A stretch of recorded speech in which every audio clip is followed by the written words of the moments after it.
Hi there, everyone. Welcome to another episode of Cardwell's Cauldrons. My name is William. I'm Kevin. And this is a good old production of Geektopia Island. Here, we're just having a little fun time. That's pretty much what this deck is all about. The deck name is called Dora the Destroyer. And you'll see why in a little bit, because we're going to be exploring, definitely. Oh, yeah. And destroying people's faces. Oh, yeah. Oh, yeah.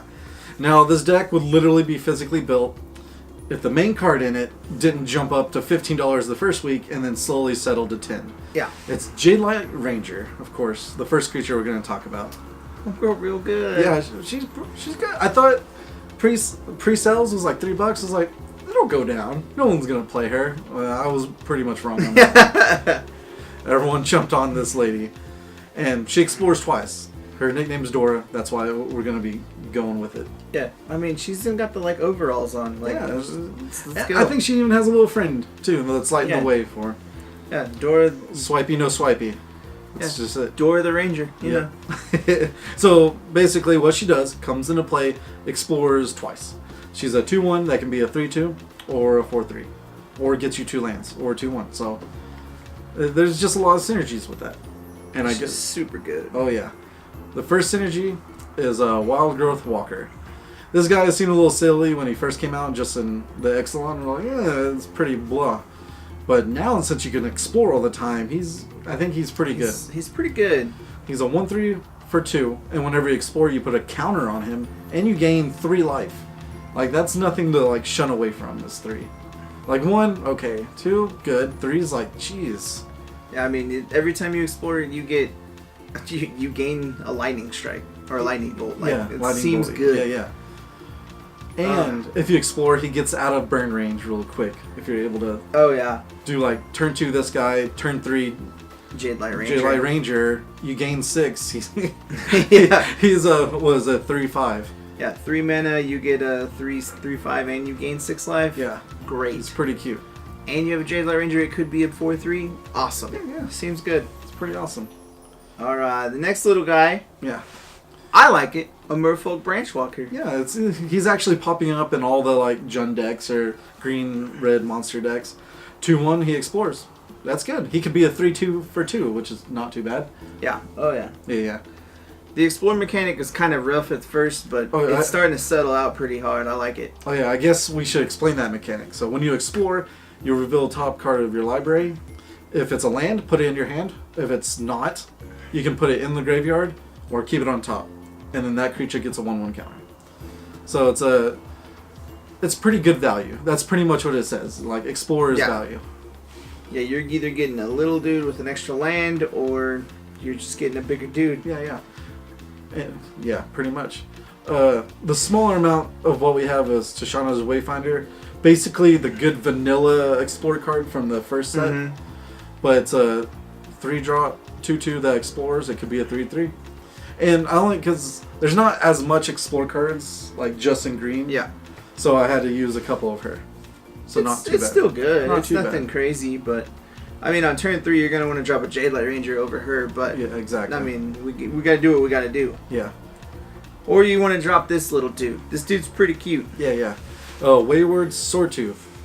It doesn't explore, but what are you gonna do with all those lands that you are explored? You can play additional one, and you're probably gonna reach a send super fast with him. Yeah. So he's a 5/5 for 3, which is pretty good. Yeah. 5/5, play additional lands, and if you have the city's blessing, then he gets to attack and block. Yeah. I've played this dude in standard right now a little bit.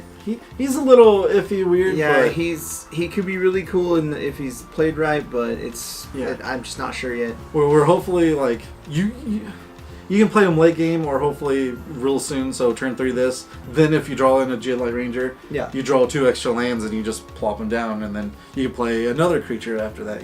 Because your mana curve's really low, average. Yeah. All right. And this guy, he's super cute. Yeah, this guy is super good. Tell us what happens when all our dudes have counters, Kevin. All right, so Herald of the Secret Streams. 2/3 for 4. We've seen him before in the Merfolk decks. Yeah. I mean, he's just good, but creatures you control with 1/1 counters can't be blocked. So I mean, he gives all of your dudes that you've explored with that have counters unblockable. awesome. It's pretty good. Seems good to me. So that Jadelight Ranger, she about to be real mad at your face. Swinging 4 on turn 4 for no reason. Just free Great. nilly-willy. Yeah. And if you drop the other one turn 2, or like the Wildgrowth Walker, that dude's just going to go out and get out of hand real quick. Yeah. Alright. The next one, I love him. He's one of my little favorites. This is kind of like a selfish, like greedy card I threw in here. It doesn't explore, but it does have a sin to help you with all the other ones. Tendershoot Dryad. I think this card is amazing, and I want to use it in whatever green decks I want to throw in, pretty much. So, cost 5. Pretty much. 2/2. It has a sin, so if you have 10 permanents, you get City's Blessing. Every upkeep, yours and your opponent's, you get a 1/1 Sapperling. If you have City's Blessing, they're 3/3s. It gets +2/+2. We only have 2 in the deck because, you know, it doesn't explore and whatever, but it spreads it out. It gets you a Send, because you're going to have lands super quickly enough to do that. And it's super powerful late game. If they don't kill it, then you're just over swarming with them pretty much. This card in Limited was a bomb. Yeah. So, I mean, I can only imagine it being useful in Standard. Yeah. Which is pretty cute. The first technically non-creature spell that we have is the Shadowed Canal? Caravelle. Caravelle, there we go.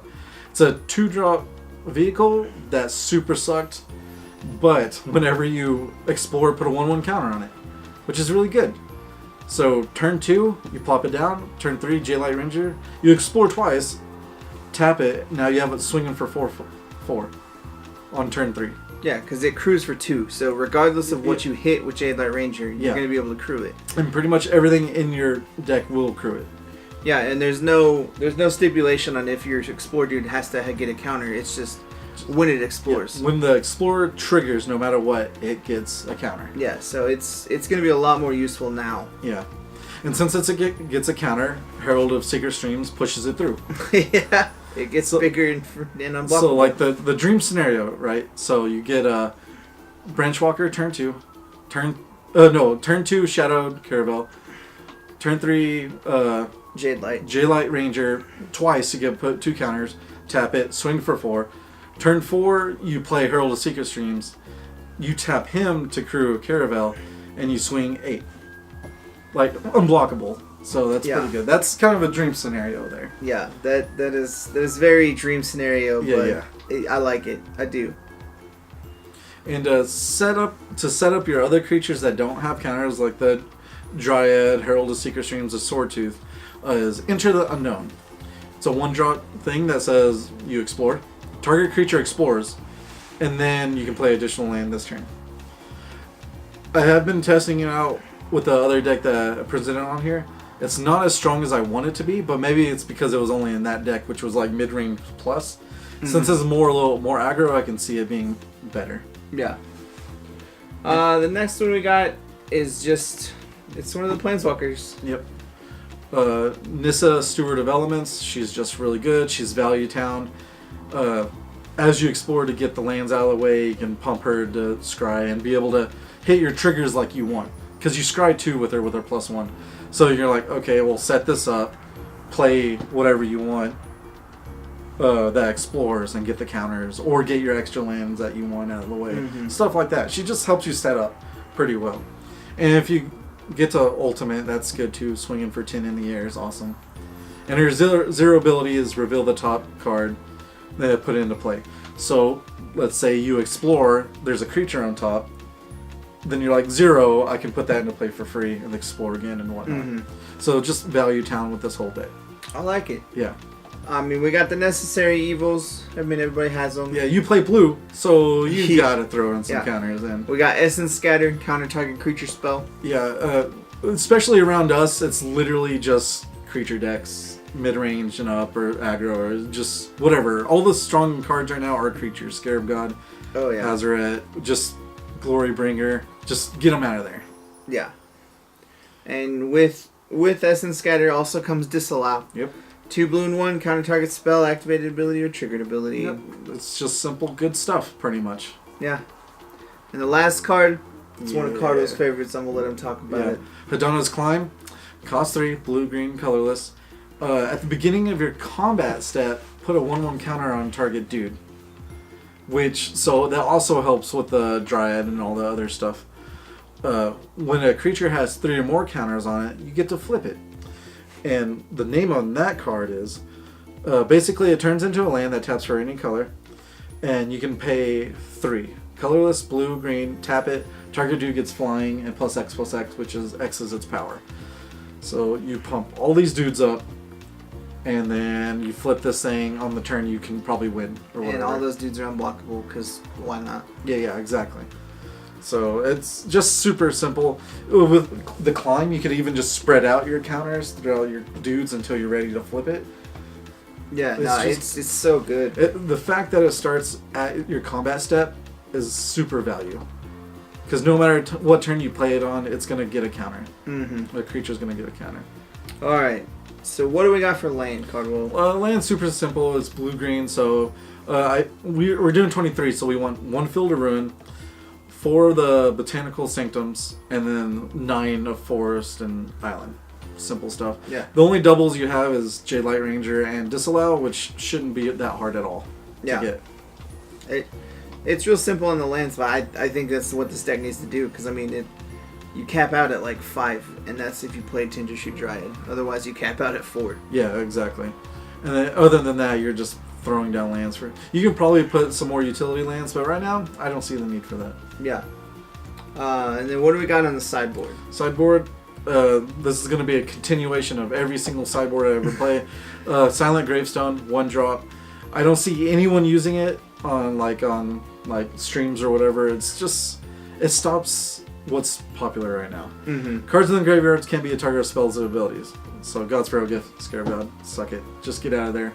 If you have an additional one, you can pay 4 and exile all graveyard. Exile the card and all graveyards too. It's just good, and it's just with this kind of aggro to mid-range deck, you don't want them to get the upper hand when they play a Scarab God. Mm-hmm. Pretty much. And of course, my favorite green card ever made is Blossoming Defense. 1 green dude gets hexproof from +2/+2. I will always have it no matter what. I know. I can't deal with it. Essence Scatter, just 1 more of, because it makes it a full play set in the main. If you're playing against control, negate. 4 negate, because it's a good counter spell. And it's got the prettiest picture ever. Yeah, only use the Rivals of Ixalan negate ever. Get them all foil if you need to. It's just beautiful. Now against mid-range, 1 more Hadana's Climb, because it's just good. And also against mid-range to hopefully control aggro. Well, I don't know. I want to test this out. Path of Discovery. It costs 4 enchantment, but whenever a dude comes into play, explores. So no matter what, you're just exploring. 2, 3, 4 times, whatever. Seems pretty hot. Yeah. Like I don't know. I think it's real good against control. I think it's real good against, like you said, mid-range. Mid-range, yeah. The only problem is it costs 4. Yeah. Which is, I guess for the deck at the moment, it's not really a heavy slot. But it's still like, turn 4, I'd rather be playing 2 creatures or a creature and a counter or something, Yeah, I mean, you could easily change it for something else, but... Yeah. But it's a test outside board, pretty much, on that part. I do like it. The deck's super simple and super easy. It's just... It does look like a really just fun deck. It really much is. I don't know how far it can go because I haven't got to play test it, but it's enough to put a good beat down on your opponent. I mean, don't go thinking you're gonna take down a GP right immediately. Yeah, no. I mean, you have to play a little bit with it, but I could see it doing easily F&Ms and all that kind of stuff, and just being a fun deck to play. Just because you're just like, my dudes get big, great. My dudes get big. My life is at 40. I'm gonna keep swinging things. Yeah. I mean, that Walker dude, the Wildgrowth Walker, is silly. Yeah. I mean, he's only gonna be better. Yeah, from this deck, and probably only be used in this type of deck because with the Explore trigger. I like it. Yeah, I definitely think you should give it a try at an F&M. Yeah.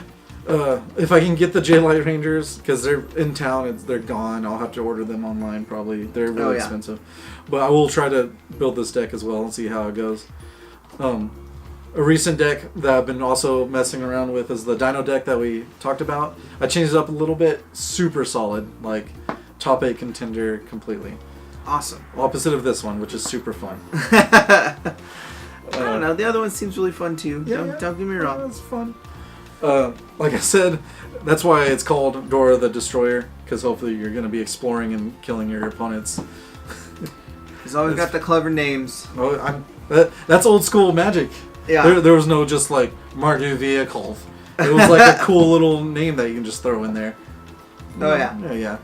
Well, thank you, Kevin, for joining me on this little adventure to exploring the deck. Oh, I loved it. Yeah, I loved it. This is the best, right? Stop doing that. Oh, okay. Well, I'm William. And I'm Kevin. Thank you for joining us on this Cardwell's Cauldron, and hopefully you enjoyed your stay here at Geektopia Island. Go ahead and like, comment, subscribe, and keep up to date with our future content. And please join us on our social media and check us out on Twitch.